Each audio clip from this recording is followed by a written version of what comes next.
नमस्कार। रोहतक लोकसभा के कांग्रेस प्रत्याशी दीपेंद्र सिंह हुड्डा ने चुनाव प्रचार अभियान को और तेज करते हुए आज बादली विधानसभा क्षेत्र के 2 दर्जन से अधिक गांवों का दौरा किया। अपने जनसंपर्क अभियान के दौरान कांग्रेस प्रत्याशी दीपेंद्र सिंह हुड्डा का बादली विधानसभा क्षेत्र के गांव डावड़ा, रैया, कासनी, भिंडावास, शाहजहापुर, सुबाना आदि गांव में जोरदार भव्य स्वागत किया गया। जगह जगह लोगों ने फूल मालाओं से उनका स्वागत किया तो महिलाओं में उनका सिर पुचकारने व बुजुर्गों द्वारा आशीर्वाद देने की होड़ सी लगी रही। बड़ी संख्या में लोग उन्हें समर्थन व सहयोग देने के लिए आगे आए और प्रत्येक गांव में कई कई स्थानों पर दीपेंद्र सिंह हुड्डा का जोरदार स्वागत हुआ, जिससे कांग्रेस प्रत्याशी दीपेंद्र सिंह हुड्डा का उत्साह अब 7वें आसमान पर पहुंच गया है। आइए देखते हैं बादली विधानसभा क्षेत्र में विभिन्न गांवों में दीपेंद्र सिंह हुड्डा को मिल रहे समर्थन की एक झलक। काम किए थे वो भी आपको याद होंगे। और मेरा बचपन से लेकर आज तक, मैं छोटा सा गांव में पहली बार स्कूल में था तब आया था, पूरा था के चुनाव में, तब से लेकर आज तक मेरा जो आचरण है वो भी आपके आगे है कि छुपा हुआ नहीं है। मैं अपने बाबरा गांव से यही कहना चाहता हूं कि काम और आचरण की कसौटी पे अगर आप तोल कर देखो और आपकी आत्मा जवाब दे कि आपका बेटा खरा उतरता है तो आप मुझे आशीर्वाद देना। मैं यही आपको और मैं विश्वास दिलाता हूं आपका आशीर्वाद खाली हाथ नहीं जाएगा। आपका आशीर्वाद रंग लेके आएगा। हरियाणा में बहुत जल्दी आपकी सरकार लेके आएगा आपका आशीर्वाद। आपने देखा होगा पूरा हरियाणा प्रदेश बीजेपी की सरकार से, इस खट्टर सरकार कितना दुखी हो गया है कि बीजेपी को बीच में पहले तो अपने मुख्यमंत्री उप मुख्यमंत्री बदलने पड़े और फिर भी विधायक बीजेपी को छोड़कर पाला बदलकर कांग्रेस पार्टी में, कल भी 3 विधायक कांग्रेस पार्टी में आके कल 3 विधायकों ने समर्थन दिया, जिसमें से 2 तो करनाल के हैं जहाँ से खट्टर साहब और नायब सैनी जी खुद चुनाव लड़ रहे हैं। तो आप अंदाजा लगा सकते हैं कि आने वाला समय आपका है। मैं समझता हूँ ये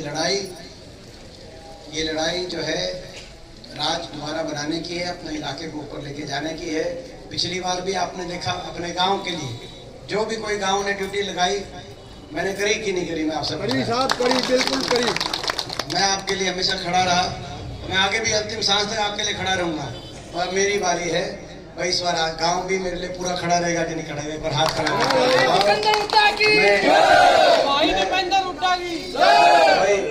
किस तरीके का रिस्पॉन्स मिल रहा है जनता का? बहुत अच्छा रिस्पॉन्स मिल रहा है, लोगों का बहुत आशीर्वाद मिल रहा है।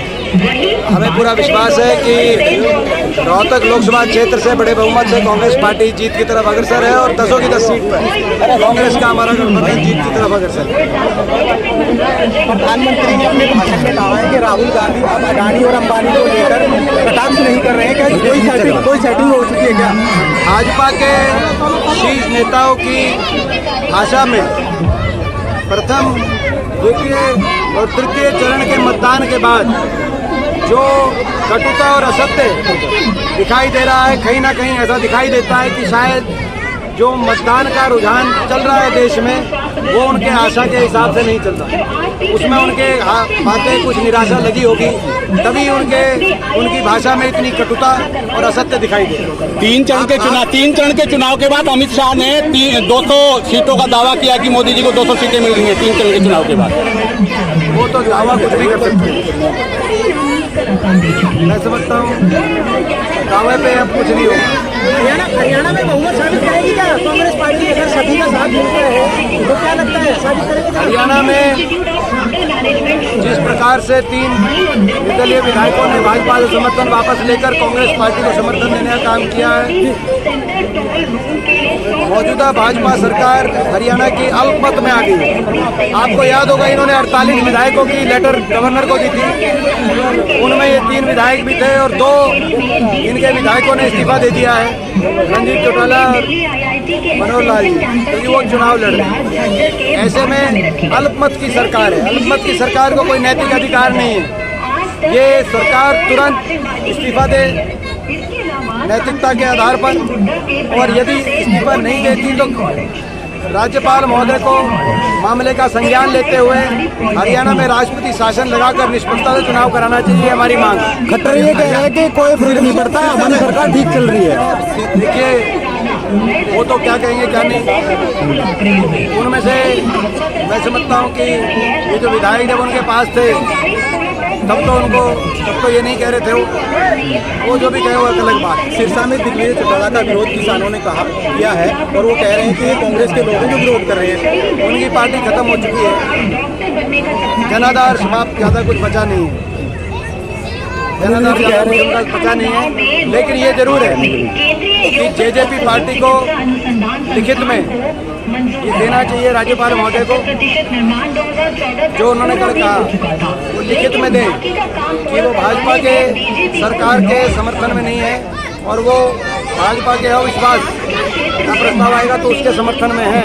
ये लिखित में अपने सारे विधायकों के दस्तखत कराकर राज्यपाल महोदय को देना चाहिए, नहीं तो इन पर कौन विश्वास करेगा। इन्होंने तो ये तो विश्वासघाती पार्टी के नाम से ये प्रख्यात हो गए पूरे देश में, हर बात पे लेकर इन्होंने लोगों का विश्वास रखा नहीं। तो इसीलिए अब ये जो कह रहे हैं इसको सिद्ध करने के लिए लिखित में दें, राज्यपाल महोदय को लिखित में दें कि हम अगर कांग्रेस अविश्वास प्रस्ताव ला रही है उसके पक्ष में है और सारे विधायकों के दस्तखत कराएं और राज्यपाल महोदय के पास अपनी चिट्ठी भेजें और सार्वजनिक करें मीडिया में। एमपी साहब, नायब सैनी जी का ये कहना है कि 3 विधायकों जो रास्ता चुनाव दलदल राजनीति की ओर जाता है। नायब सैनी जी का बयान आया कल। अभी क्या बताएं कौन सा रास्ता कहा जाता है, 5 तारीख की गिनती के बाद पता चलेगा।